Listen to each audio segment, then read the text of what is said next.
Chegamos ao quarto dia da primeira data FIFA do ano e finalmente os jogos de seleções começaram a aparecer. Daqui para frente eles vão ser mais recorrentes. E o meu principal foco no dia de hoje, e aonde eu vou me focar mais aqui também nessa análise com vocês, vão ser nos playoffs dos melhores terceiros colocados das eliminatórias da Euro, para a definição de 3 vagas restantes para a Euro 2024 que vai acontecer na Alemanha. Além disso, nós temos uma situação de relegation, um confronto de rebaixamento da Nations League, e também temos amistosos.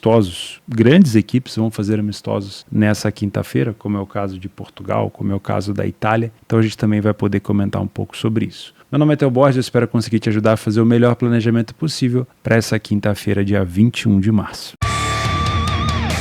Começamos o nosso planejamento de trabalho falando sobre as 3 vagas restantes na Euro 2024, que vai acontecer na Alemanha. Inclusive já vai se preparando aí, porque vai ser uma excelente competição. E a gente vai falar sobre esses playoffs, dessas equipes que vão disputar. Serão 12 equipes disputando 3 vagas. E como é que vai funcionar o esquema? Semifinal e final. Tá? Então, País de Gales e Finlândia se enfrentam, o vencedor enfrenta o vencedor de Polônia e Estônia numa final. Então, são 2 semifinais com uma final. Bósnia e Ucrânia, Israel e Islândia, outras semifinais, com a final, os vencedores disputando. Geórgia e Luxemburgo e Grécia e Cazaquistão, mais uma final. Então, vaga 1, vaga 2 e vaga 3. É isso que a gente vai focar no dia de hoje. Vamos começar às 2 horas com Geórgia e Luxemburgo. Sinceramente, na questão de grupo, me parece que a Geórgia ficou num grupo mais difícil, enfrentando Espanha, Escócia e Noruega. E mesmo assim, somou 8 pontos. Não foi assim uma situação tão ruim. Já o grupo de Luxemburgo, que está aqui embaixo, foi com Eslováquia, Portugal, Islândia, Bósnia e Liechtenstein. Também não é um grupo ruim, obviamente, mas a Islândia já não vive assim uma excelente fase, a Bósnia também já não vive uma excelente fase. Eslováquia e Portugal disputaram a primeira colocação, com Portugal vencendo todos os jogos. Tá? Então, Luxemburgo também não fez feio no seu grupo. Utilizando o PDF de apoio, vai ser muito importante o PDF de apoio nessa fase de seleções, porque a gente vai conseguir saber quem são os principais jogadores,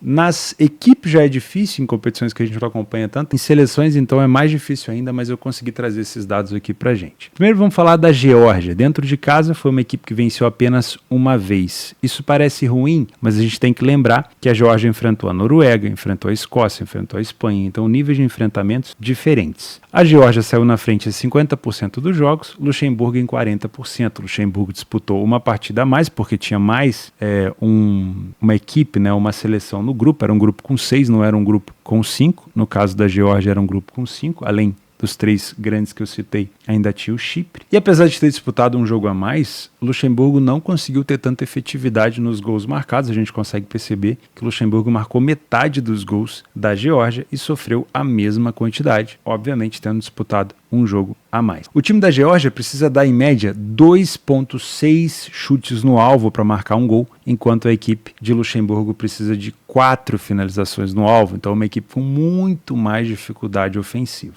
No primeiro tempo, o número de vitórias e derrotas, gols marcados e sofridos é praticamente igual, mas de novo, vamos dar aqui uma balança interessante para o nível de enfrentamento. No segundo tempo, a Geórgia aumenta o seu número de vitórias, porém continua tendo o número de derrotas alto. Já Luxemburgo aumenta o número de vitórias e reduz o número de derrotas. Porém, o número de gols sofridos é igual e a Geórgia ultrapassa Luxemburgo nos gols marcados. Dá para elogiar alguns pontos de cada seleção aqui. Luxemburgo cresceu o número de vitórias, reduziu o número de derrotas, porém continua sofrendo 5 gols, que é uma média de 1 gol por segundo tempo. E a Geórgia cresceu o número de vitórias, cresceu o número de gols marcados, mas continua tomando mais do que 1 gol por segundo tempo. Nos momentos dos gols marcados, a Geórgia marca a maioria dos seus gols na volta do segundo tempo. Isso tem mão do treinador, obviamente. O treinador consegue identificar o que a equipe precisa melhorar e também marcou alguns gols nos últimos minutos de jogo. Já a equipe de Luxemburgo, a gente tem que tomar muito cuidado, porque foi uma seleção que marcou poucos gols, então a porcentagem pode estar elevada e pode induzir a gente a achar que, nossa, ela marca muito ali por volta dos 61, mas foram apenas 2 gols, tá? São duas equipes que têm uma média de cartão muito alta, 3 cartões para cada uma em média, então eu tomaria um pouco de cuidado com isso, e se você trabalhar a favor de cartões pode ser interessante. Nos principais jogadores, é nessa parte que o PDF de apoio mais vai ajudar a gente nessa data FIFA, porque a gente não tem condição de lembrar quem são os principais jogadores que defendem as suas seleções. Aqui você vai conseguir saber quais jogadores mais jogaram, os minutagens de jogo, se há um jogador importante em relação ao número de gols e assistência, e aqui a gente já consegue perceber como principal jogador da Geórgia o Vitya Kvaratskhelia, jogador do Napoli. Porém, o Kvaratskhelia não joga esse jogo. Por quê, Theo? Porque o Kvaratskhelia está suspenso. Lembra que eu falei ali que eles têm um alto índice de cartões? Pois é, o Kvaratskhelia não joga essa partida e só vai voltar provavelmente se a Geórgia passar para a final. A final que vai ser enfrentada ali, se passar, obviamente, contra a equipe da Grécia ou contra o Cazaquistão. Então, o principal jogador da Geórgia, Vitya Kvaratskhelia, não joga, ok? Essa é a informação que a gente tem. O segundo melhor jogador da equipe é esse Georges Mikautadze, que acho que é atacante também, ele será o titular provavelmente, e o grande assistente da equipe é o George também, eles gostam de ter esse nome aqui, Shakvedadze.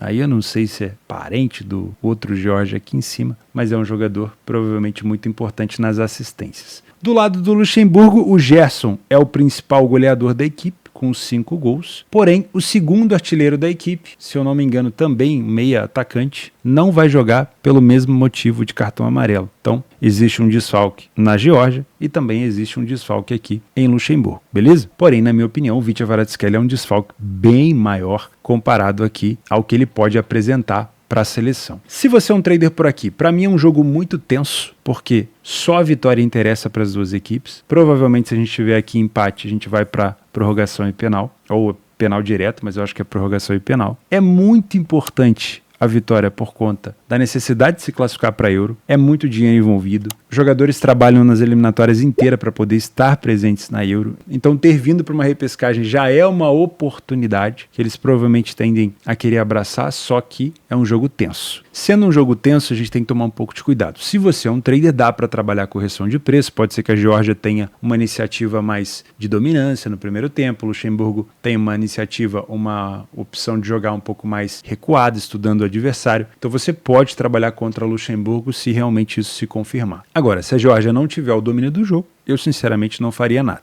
Se você é um Panther por aqui, por ser um jogo muito decisivo, a gente vai ter uma balança entre a agressividade de precisar marcar, de ir para cima, de vencer, com a cautela de não poder sofrer, porque é um jogo extremamente decisivo. Por enquanto é o jogo do ano para cada uma delas. Então, isso me faz acreditar num jogo com uma tendência mais under, principalmente porque 2 dos principais goleadores desse confronto não vão jogar, tá? Pelo menos de impressão pré-jogo, me parece um jogo com uma tendência mais under. Óbvio, quando o jogo começar, pode ser que a gente tenha um gol cedo ali e as coisas comecem a abrir, porque se o Luxemburgo tomar um gol, ele vai ter que vir para cima, se a Geórgia tomar um gol, ela vai ter que vir para cima. Mas de maneira inicial, eu acredito que pode ser um jogo um pouco mais tendencioso para um under. Porém, o under 3,5 já está esmagado e o under 2,5 para mim é muito arriscado. E eu já não gosto de trabalhar under assim. Mas é uma percepção que eu tenho para não te indicar por aqui o mercado de over de maneira inicial. O máximo que eu faria nesse jogo é pensar numa situação de 2 gols, se e somente se a Geórgia estiver na frente do placar. Como mandante, como equipe que vai ter a sua torcida junto, se o Luxemburgo vier para cima perdendo de um gol, a Geórgia pode tentar buscar um contra-ataque e empatar por aqui. Além disso, a Geórgia tem sofrido gol com frequência. Então, se a Geórgia marcar no comecinho ou no primeiro tempo, dá para pensar numa situação de mais um gol no segundo. Lembre-se que a Geórgia marca muito na volta do segundo tempo, como eu falei, mas eu não buscaria 2,5, 3,5 gols, pode até acontecer, mas eu não buscaria por conta da falta, da ausência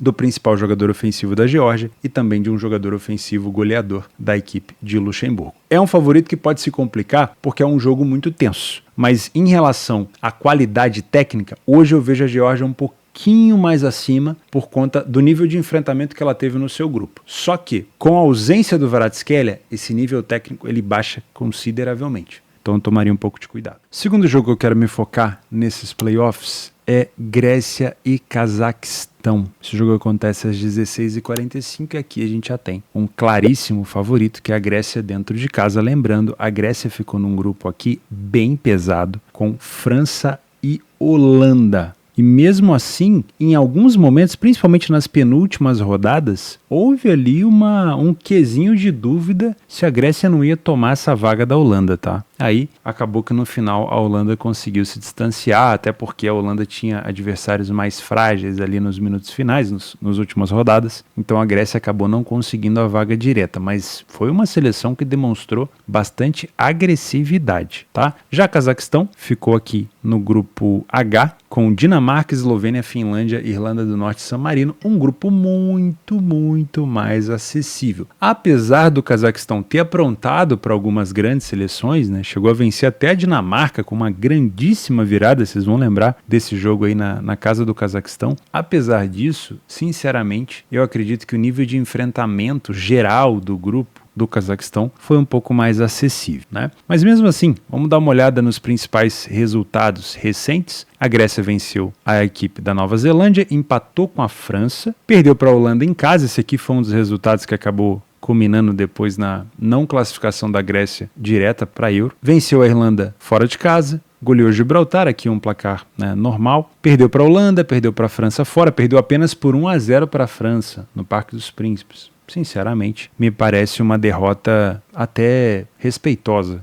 né, da Grécia por aqui. Não deve ter feito um mau jogo. Cazaquistão, deixa eu ver se eu acho aquela... Aqui, ó. Essa foi a vitória, grande vitória do Cazaquistão na fase de grupos. Venceu a Dinamarca numa virada absurda. Venceu o San Marino, todo mundo vence. A Irlanda do Norte, 2 vezes. Chegou a perder para a Dinamarca fora de casa por 3-1 e depois perdeu para a Eslovênia. Então, de novo, apesar desse feito de ter vencido a Dinamarca, os outros adversários não foram assim tão difíceis de se enfrentar. Novamente, nós temos uma situação onde o Cazaquistão ficou num grupo com uma seleção a mais, então ela disputou um jogo a mais fora de casa. A Grécia disputou um jogo a menos. A Grécia saiu na frente em 50% dos jogos, Cazaquistão em apenas 40%. A Grécia falhou mais em marcar, Cazaquistão não falhou em marcar em nenhum jogo, nem fora de casa contra a Eslovênia, contra a Dinamarca. Então foi uma seleção que conseguiu buscar ofensivamente os seus objetivos. Por conta de ter um jogo a mais, ficou mais vezes sem sofrer gol do que a Grécia, mas sofreu numa quantidade maior, né? A média de gols da Grécia foi menor e a média de gols marcados da Grécia também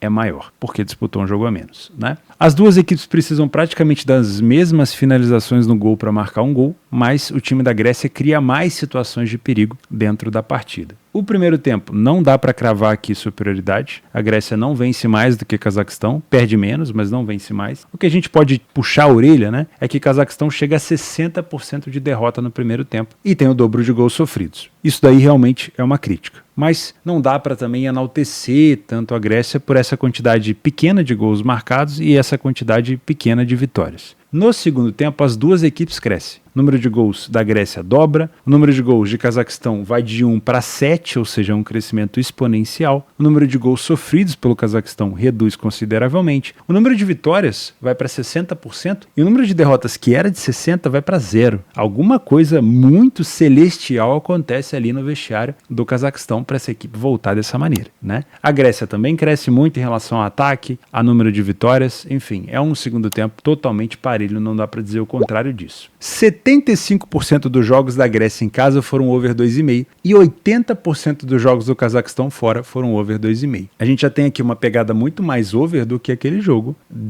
da Geórgia com o Luxemburgo, né? Nos principais momentos dos gols, a equipe da Grécia é bem dividida, né, em relação a gols marcados e sofridos, não tem nada para se atentar. Já a equipe do Cazaquistão marca muito mais os seus gols fora de casa nos últimos 15 minutos de jogo. Então, para você que gosta de um over limite, Cazaquistão acelera muito no segundo tempo, principalmente nos últimos minutos de jogo, mas tem sofrido mais os seus gols nos últimos minutos do primeiro tempo. Então me parece aquela situação onde a equipe vai para o segundo tempo perdendo e aí no vestiário o treinador faz aquela lavagem cerebral ali nos jogadores e eles voltam com sangue nos olhos, mais ou menos isso, né? Média de cartões por aqui também é um pouquinho elevada, quase 3 da Grécia, 3 do Cazaquistão, principalmente num jogo, né, fervoroso como esse, pode ser sim uma situação. Os principais jogadores aqui da Grécia, o Georgios Massouras, que eu acho que é ponta esquerda do Olympiacos, não sei se ele vai ser o titular, mas é o principal goleador recente da equipe. Tem aqui o Dimitris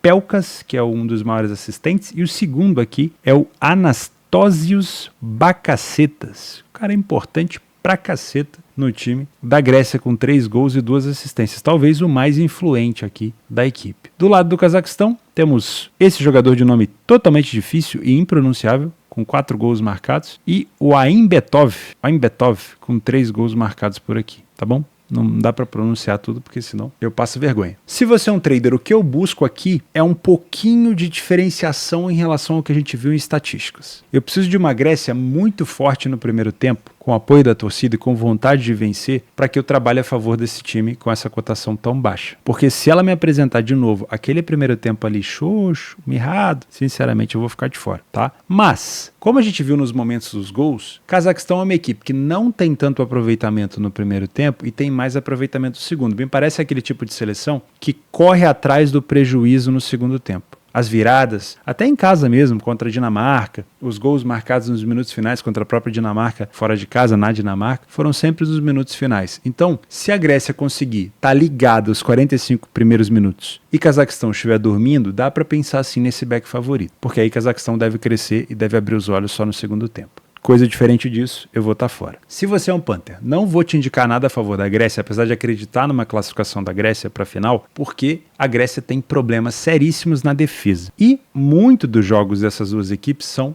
mais para gols do que para match odds. Ah, mas a Grécia enfrentou um nível de enfrentamento muito superior do que o grupo do Cazaquistão. Verdade, concordo. Por isso que eu acho que a Grécia é favorita e concordo com o mercado. Mas eu prefiro olhar para o mercado de gols. Se você é um Panther, então, eu ignoraria essa odd da Grécia e pensaria o seguinte: quanto antes houver um gol por aqui, de preferência da Grécia, mais aberto esse jogo tende a ser. Porque a Grécia também é um time muito sólido, muito forte no jogo reativo, nos contra-ataques. Então eu prefiro um jogo onde tenha um gol no primeiro tempo, pensar num cenário de mais 2 gols depois. Então eu trabalharia com um cenário de 2,5 gols, se houver um gol cedo no primeiro tempo. Se esse gol sair no final do primeiro tempo ou no início do segundo, quem sabe, e se for da Grécia, óbvio, pensar numa situação de over 1,5 gols com uma cotação um pouco mais elevada, tá? Para você que gosta de cenários de over limite, pode ser sim interessante pensar em buscar um gol no final, principalmente se esse jogo estiver desempatado, porque Cazaquistão tem uma iniciativa muito grande nos minutos finais e esses espaços oferecidos podem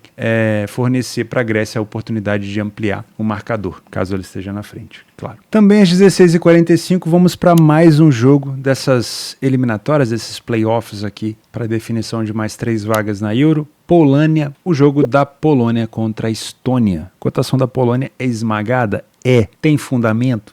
Tem. É difícil falar, mas tem fundamento. Vamos dar uma olhadinha aqui na situação da Polônia na fase de grupos. A Polônia deu um mole danado. Sendo bem sincero, a Polônia poderia ter apresentado muito mais num grupo com República Tcheca e Albânia. Tudo bem, a Albânia fez um excelente eliminatória, a República Tcheca também é um jogo aéreo muito forte, mas a Polônia pecou muito no jogo defensivo, uma equipe que sofreu a mesma quantidade de gols que marcou. Isso pode ser um problema contra a Estônia? Talvez. Vamos deixar isso aí em alerta. E vamos segurar essa informação aí mais pra frente. Então, o grupo da Polônia, Albânia, República Tcheca, Moldávia e Ilhas Faroé. Vou falar só dos primeiros, né? No grupo F, também com 5 seleções, então aqui a gente vai analisar 2 seleções que jogaram em grupos com 5 seleções que enfrentaram então 4 jogos fora de casa. Porque você pega 5, diminui 1, então são 8 jogos, né? 4 por 2, 8, então 8 dentro de casa, 8 fora. A Estônia ficou num grupo com a Bélgica, com a Áustria, com a Suécia e o Azerbaijão. Sinceramente, é um grupo difícil pra caceta, né? A Áustria estava numa fase muito forte, ofensiva, então nem se fala, e teve ali praticamente a mesma pontuação da Bélgica. A Bélgica a gente já sabe, né? Ainda é um resquício da geração belga, ainda é forte o time. A Suécia não foi nem de longe o que poderia ser, né? Já está numa queda vertiginosa, e o Azerbaijão estava ali de figurante. Então a Estônia, nesse grupo, não teve nenhuma vitória. Dá pra criticar a Estônia por não ter uma vitória nesse grupo aí? Pô, dava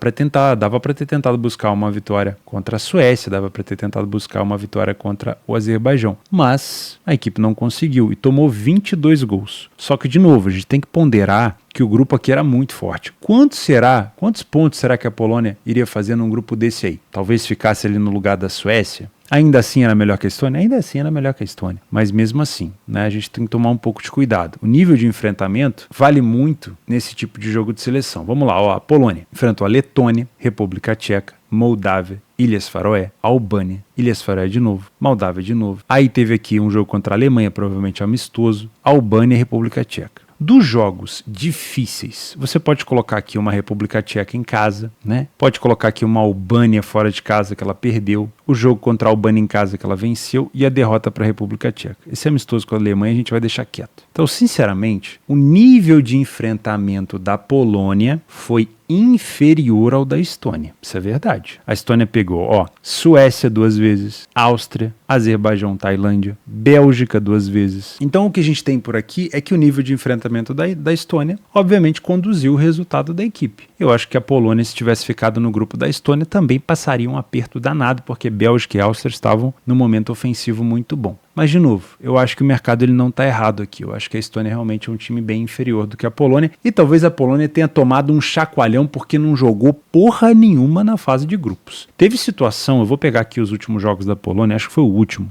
Esse jogo aqui com a República Tcheca, eu acho, provavelmente. Teve uma situação aqui que a Polônia só chuveirava a bola na área, não tinha o que fazer, a Polônia não tinha criatividade, sempre buscando Lewandowski. E eu acho que serve de um chacoalhão para a Polônia para tentar ir para a Euro. E olha que a Polônia já foi seleção de botar medo em fase de grupos de Copa do Mundo e nunca correspondeu. Sempre que a Polônia chegava com expectativa aqui numa Copa do Mundo, era uma merda. Expectativa é sempre a mãe da merda, né? Mas eu acho que pode ser um chacoalhão aqui para a Polônia. Vamos lá ao nosso PDF de apoio. Óbvio, nível de enfrentamento diferente. A Polônia teve enfrentamentos mais acessíveis e a Estônia pagou o pato aqui, né? A Estônia, então, não venceu nenhuma partida fora, a Polônia venceu 2 em casa, a Polônia não falhou em marcar em nenhum jogo, nem nos adversários mais chatos, que é a Albânia e a República Tcheca. Já a Estônia ficou a maioria dos jogos sem conseguir marcar, marcou apenas 2 gols nos 4 jogos que disputou e sofreu 10. Então realmente foi uma fase horrorosa aqui da Estônia. Mas, presta atenção no negocinho aqui, olha como o nível de enfrentamento é importante. A Polônia precisa de 5.6 finalizações no gol para marcar um gol. E a Estônia precisa de 5.5.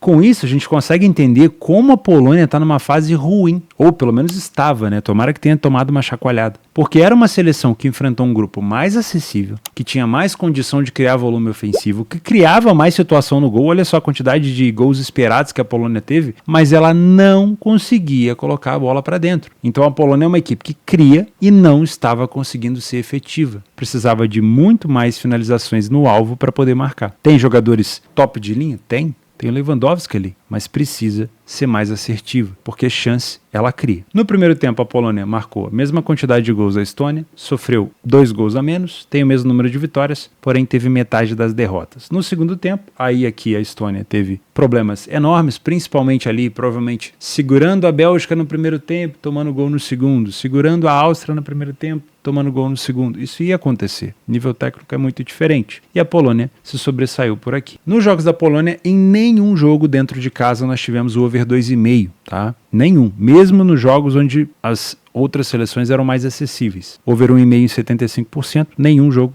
2,5. Nos jogos da Estônia, 50% dos jogos foram over 2,5. Mas perceba que somente em 50% dos jogos fora de casa a Estônia conseguiu marcar um gol. Nos outros, não conseguiu. E nunca marcou mais do que um gol fora de casa. Já a equipe da Polônia, em 100% dos jogos ela marcou um gol, mas em apenas 25% desses jogos ela marcou mais do que um gol. Nos gols marcados e sofridos, a gente tem que tomar muito cuidado, porque foram 2 seleções que marcaram poucos gols e sofreram relativamente também poucos gols. Talvez a seleção da Estônia tenha sofrido um pouco mais, mas eu não vou levar em consideração nem a aceleração da Polônia no segundo tempo, nem os gols marcados e sofridos aqui da Estônia no primeiro tempo, porque foram pouquíssimos gols. Tá? A Polônia tende a ter mais escanteio nesse jogo, obviamente, mas o número de cartões das duas equipes não é tão elevado assim como das outras partidas que a gente analisou. Os principais jogadores da Polônia a gente já conhece, pelo menos o principal deles é o Lewandowski, com 3 gols e 1 assistência. Se eu não me engano, ele não está suspenso, mas eu vou, de toda forma, conferir aqui se existe alguma possibilidade de suspensão dele. Os outros jogadores dividem